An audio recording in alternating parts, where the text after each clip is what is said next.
नमस्कार, Haryana at 9 PM news channel में आप सभी का स्वागत है। आइए आपको कराते हैं खबरों से अपडेट। सोनीपत जिला स्तरीय वुशु प्रतियोगिता जो कि 29 मई 2022 को प्रताप स्कूल खरखोदा में आयोजित हुई, जिसमें प्रताप स्कूल खरखोदा के खिलाड़ियों ने 22 स्वर्ण, 6 रजत, 2 कांस्य पदकों सहित कुल 30 पदक जीतकर प्रतियोगिता में पहला स्थान प्राप्त करते हुए ब्लॉक खरखोदा, प्रताप स्कूल खरखोदा व अपने माता पिता का नाम रोशन किया। पदक विजेता खिलाड़ियों में अंडर 12 आयु वर्ग में आशीष 24 किलोग्राम, आयुष 28, जय 36, निधि 28 व अंशिका 36 में स्वर्ण पदक, रक्षित 28, आदित्य 39, दीपक 42 ने रजत पदक, अंडर 14 में राकेश 39, शुभम 42, आशीष 45, वैभव 48, ध्रुव 52, वैभव 56, ईशा 42, शिवांगी 48, नेहा 45, दीपिका 52 व अपर्णा 54 ने स्वर्ण पदक, मयंक 45, वंश 52 व जतिन 45 ने रजत पदक, प्रवीण 39 व शुभम 42 ने कांस्य पदक, सीनियर वर्ग में चिराग 56, निखिल 70, आदर्श 80 ने स्वर्ण पदक प्राप्त किया। पदक विजेता सभी पदक विजेता खिलाड़ियों का प्रांगण में द्रोणाचार्य वोटी ओम प्रकाश दहिया, खेल निदेशक प्रताप स्कूल खरखोदा, प्राचार्य धर्म प्रकाश आर्य, मास्टर महेंद्र रोहना, विनोद गुलिया, सचिव वुशु सोनीपत संघ ने मिठाई खिलाकर व फूल माला पहनाकर स्वागत किया। सभी ने विजेता खिलाड़ी को जीतने पर बधाई दी तथा भविष्य में भी अच्छा प्रदर्शन कर देश व प्रदेश का नाम रोशन करने का आशीर्वाद दिया। कोच विनोद गुलिया देवराज ने बताया कि इस प्रतियोगिता में स्वर्ण पदक विजेता खिलाड़ी हरियाणा राज्य स्तरीय वुशु प्रतियोगिता में भाग लेंगे। राज्य स्तरीय प्रतियोगिता में इन खिलाड़ियों से पदक की पूरी उम्मीदें हैं। मंगलवार को किसान नेता कैप्टन अभिमन्यु कोहाड़ के नेतृत्व में किसान खरखोदा एसडीएम से मिले, जिन्होंने मांग की बवाना से जो नेशनल हाईवे निकल रहा है तुरकपुर गांव में, उसमें जो मार्ग निर्माण में नहरी मोरी को पाइपलाइन के जरिए चालू रखा है उसे ठीक ढंग से नहीं बनाया जा रहा। वहाँ पुलिया बनाई जाए ताकि भविष्य में किसानों को मिलने वाला पानी विधिवत मिलता रहे। इसके अलावा गोरड गांव में पानी निकासी के पुख्ता इंतजाम न होने के कारण हर वर्ष हज़ारों एकड़ भूमि बर्बाद हो जाती है। वहाँ पानी निकासी की समुचित व्यवस्था करवाई जाए। इसके अलावा जिन किसानों की उम्र करीब 80 साल हो चुकी है या जो बुजुर्ग लोग हैं जिनके अंगूठे के निशान और आंखों की पुतलियां आधार कार्ड से अटैच नहीं हो पा रही, उनकी पेंशन रुकी हुई है। ऐसे बुजुर्गों को पेंशन मिले, इसके लिए व्यवस्था करवाई जाए ताकि बुजुर्गों को पेंशन मिल सके। किसानों ने कहा कि इस तरह की समस्याएं गोहाना से संबंधित थी, उनको गोहाना एसडीएम से मिलकर उनका समाधान कराया गया है। इसी तरह से वे जिला उपायुक्त से मिले, जिन्होंने कहा था कि खरखोदा एसडीएम से मिलकर अपनी मांग रखें। इसी चरण में उन्होंने मंगलवार को खरखोदा एसडीएम से मिलकर मांग रखी। एसडीएम शिखा ने किसानों को आश्वासन दिया है कि जल्द ही उनकी मांगों पर कार्यवाही की जाएगी और अधिकारियों को इस बारे में समाधान के लिए कहा जाएगा। 13 मई को और 2 मई को डीसी साहब से मिले जिले के कुछ काम थे, तो उन्होंने कहा था जब हम बाद में 19 तारीख को उनसे मिले कि भाई हमने गोहाना एसडीएम से जो संबंधित काम थे वो उनको फॉरवर्ड कर दिए हैं, एसडीएम खरखोदा को भी भेज दिए, तो आप एक बार एसडीएम खरखोदा से जाके आप मुलाकात कर लो एक बार उनसे। तो मैडम मसला पहला ये है कि एक तो जो ये नया रोड बन रहा है 344 वाला, ये दिल्ली से पानीपत जा रहा है जो रोड के पास से जो नैरो के पास से जा रहा है, तो उसमें हमने जैसे ये तुरकपुर माइनर वाल लगती है, जो गांव की नहर की मोरी है वहाँ पे पुलिया बनवाई जाए उसमें, क्योंकि वो दबा रहे हैं पाइप, वो पाइप 3 फुट का पाइप है, वो थोड़े दिन के बाद उसमें रेत जम जाएगा, रेगा जम जाएगा, वो जाएगा बंद। तो 3 फुट के पाइप में ना सफाई हो सकती ना कुछ हो सकता, तो नहर के पानी से सारे वो वंचित हो जाएंगे। पुलिया बनवाना चाहते हैं। और दूसरा मैडम ये है कि जैसे NHAI ही बनाना है, और दूसरा जैसे एक उस तरफ से गुमाना साइड से बन रहा था तो वो एसडीएम गोहाना को बोल के उनका लगभग मंजूर हो गया उनका काम। उन्होंने संबंधित अधिकारी आनंद दैया NHAI के जो बैठते हैं इसके लिए उनसे हो गई थी। दूसरा मैडम ये है कि जो गोरड गांव में हर साल सैकड़ों एकड़ जमीन डूब जाती है, हजारों एकड़ डूब जाती है, तो उसमें भी हमने डीसी साहब से बात की थी, तो उसमें कुछ कार्रवाई तो हुई है। कल एसडीओ सोनीपत से फोन आया था, तो आज ग्रामीण पूरी फॉर्मेलिटी कराए हमारे, तो उसको भी थोड़ा सा एक बार आप जल्दी करा दें क्योंकि बारिश का मौसम आ गया है, तो उसमें थोड़ा आपका भी दबाव डल जाएगा तो वो हो जाएगा। और एक हमारी आखिरी मांग ये है मैडम कि जो खेतों वाली बिजली है उसमें बड़ी अव्यवस्था हो रखी है।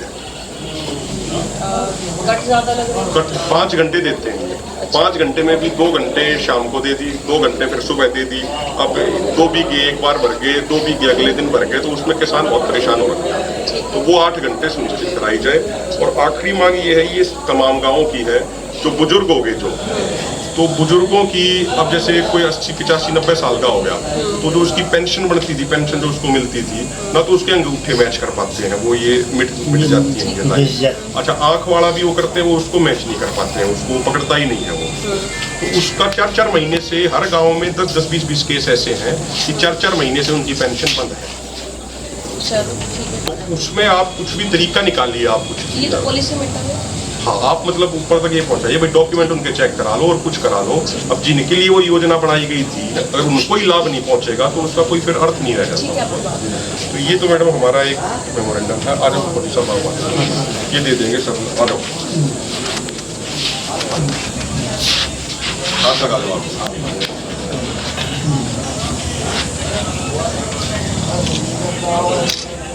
ये मैडम साथ में जो तुर्कपुर वाला और जो मसला है ना मैडम, ये पूरी डिटेल में नीचे गोल्ड वाला मसला है जो दाना खुदवाने का है ये, और तुर्कपुर का माइनर वाली जो पूरी डिटेल है वो इसमें दे देना। वो शॉर्ट में बात इसमें है, डिटेलिंग में इसमें। केसी गवर्नमेंट वाली एप्लीकेशन में आपके पास भी कई बार आ चुकी है, कई बार, लेकिन अब तक हमारा कोई समाधान इतना भारी हो रखा है, हजारों एकड़ जमीन 3-4 करोड़ लगातार खाने के लिए लोगों पास कुछ है नहीं, और वो पानी की निकासी का कोई समाधान नहीं हो रहा है।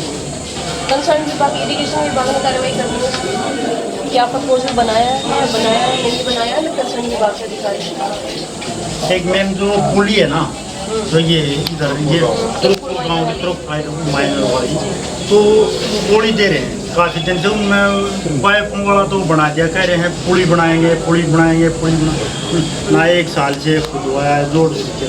चलो ये तो कहना चाहिए कि अधिकारी हैं। यूपीएससी रिजल्ट, हरियाणा के 15 होनहारों का सिविल सर्विस में चयन, लड़कियों ने मारी बाजी, जानिए इनके बारे में। संघ लोक सेवा आयोग यूपीएससी ने आज यूपीएससी सिविल सेवा का फाइनल रिजल्ट 2021 घोषित कर दिया है। इस बार हरियाणा के 15 युवाओं का सिविल सर्विस में चयन हुआ है। इनमें 11 लड़कियां और 4 लड़के शामिल हैं। यूपीएससी 2021 का फाइनल रिजल्ट सोमवार को डिक्लेयर हुआ, जिसमें दिल्ली की श्रुति शर्मा ने टॉप किया। श्रुति बिजनौर में जन्मी है, दिल्ली से हिस्ट्री की पढ़ाई की। 26 साल की श्रुति को एग्जाम में सिलेक्ट होने का तो पक्का यकीन था, लेकिन टॉप रैंक पाकर वे खुद हैरान है। पिछले एग्जाम में वह 1 नंबर से चूक गई थी। रिजल्ट से यूपीएससी में टॉप करने वाली श्रुति बिजनौर के बाद दूसरी रैंक अंकिता अग्रवाल ने और तीसरी रैंक गामिनी सिंगला के नाम रही। इस साल टॉप 10 रैंक होल्डर्स में 4 लड़कियां रही। साल 2021 के रिजल्ट में टॉप 10 में 5 लड़कियां। श्रुति 10वीं से 12वीं की पढ़ाई सरदार पटेल स्कूल से की है। ग्रेजुएशन सेंट स्टीफेंस कॉलेज से किया है।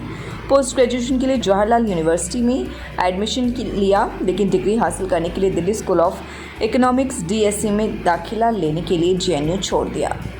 सिलेबस बहुत ज़्यादा है, लेकिन मैंने कभी घंटे गिनकर पढ़ाई नहीं की।